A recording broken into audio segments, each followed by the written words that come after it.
Yo, what's good YouTube? It's your boy Russo, and yes, as you can tell by the title and thumbnail, I'll be talking about players who need to prove themselves next season.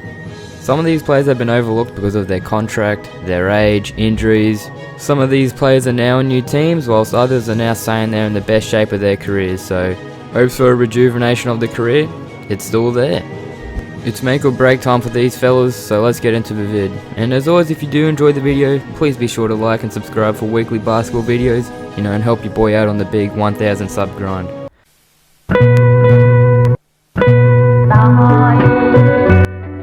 After stints with the Cleveland Cavaliers and the Oklahoma City Thunder, Wade has signed a 2-year $5 million deal with a player option with the Miami Heat in the summer of 2016.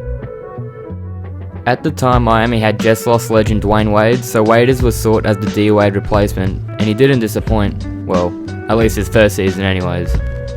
In his first year, Waders averaged career-high 16 points, 3 rebounds, career-high 4 assists, while shooting 42% from the field, and a career-high 40% from 3. He also hit a lot of huge shots for Heat in that season, including that game winner against the Warriors when he dropped 33. Yeah bro, they were the days, but since then, Waders has been riddled with injuries, and he just hasn't been the same since. In that same season, he would suffer that bad ankle injury, and at the time he opted not to get surgery for it, and fuck, that came back to bite him in the ass because the next season he only went on to play like 30 games before re-injuring that ankle, and he had to miss the rest of that season as well. He returned halfway through last season, and he was super overweight because, when he was injured he couldn't move around a lot, so he put on excessive weight. But now he's lost all that weight, he's in good shape, he's healthy, so there's no excuse for Waders this season. Will he prove that 2016-17 season wasn't a fluke after all?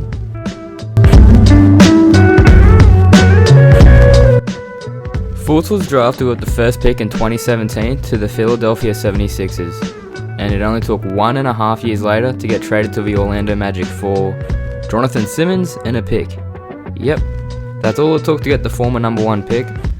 Since getting drafted, Fultz has been nothing like the beast he was at Washington State.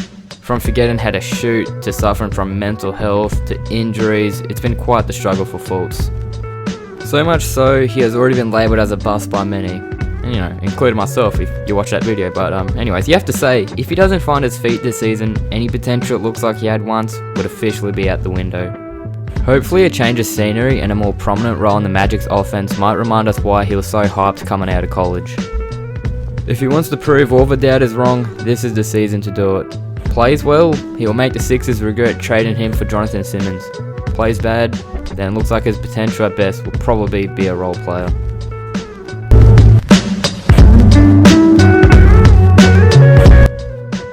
After years of playing overseas and in the D-League, Hassan finally broke into the NBA with the Heat midway through the 2014-15 season. He was a terrific rebounder, had tremendous athleticism, and just an all-around menace on the defensive end. But once Whiteside got paid in 2016, he just looked like he showed up only when he wanted.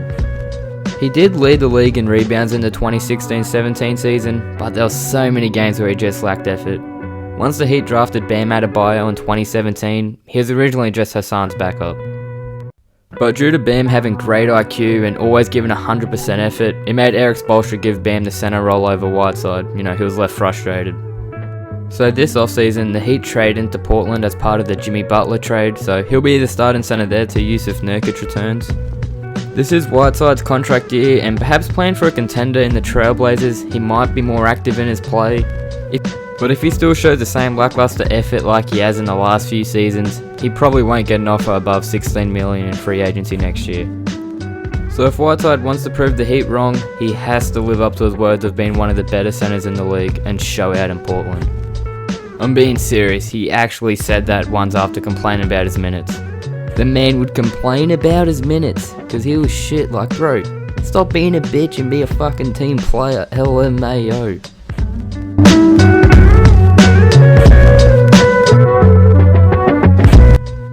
Lonzo was drafted with the second pick in the 2017 draft of the Los Angeles Lakers. Impressing people with his great point guard tendencies during his stint with UCLA, it was no surprise to see him getting drafted so high.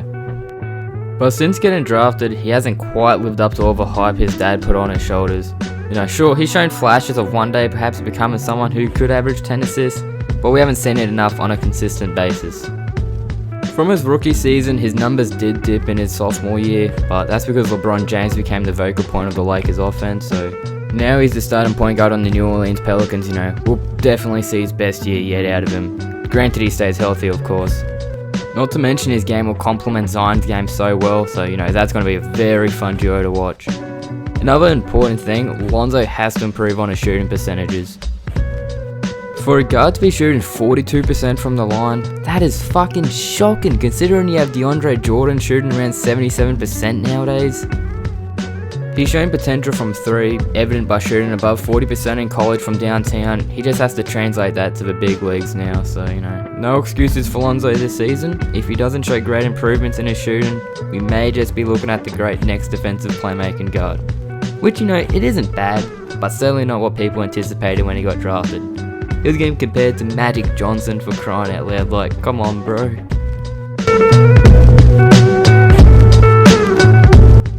And lastly, we have Mr. Chris Paul. He's been labelled many things since getting traded to the Thunder. He's been called overpaid, he's been called old, injury prone, and much more. Now he's the best player on his team again, we may see him back to averaging a double-double. Sure, his stint with the Rockets didn't bring home a chip, but Paul is no means a terrible player. In fact, in the 727 minutes Chris Paul played without Harden last season, Paul averaged 22 points, 12 assists, 5 rebounds on 58 true shooting percentage per 36 minutes.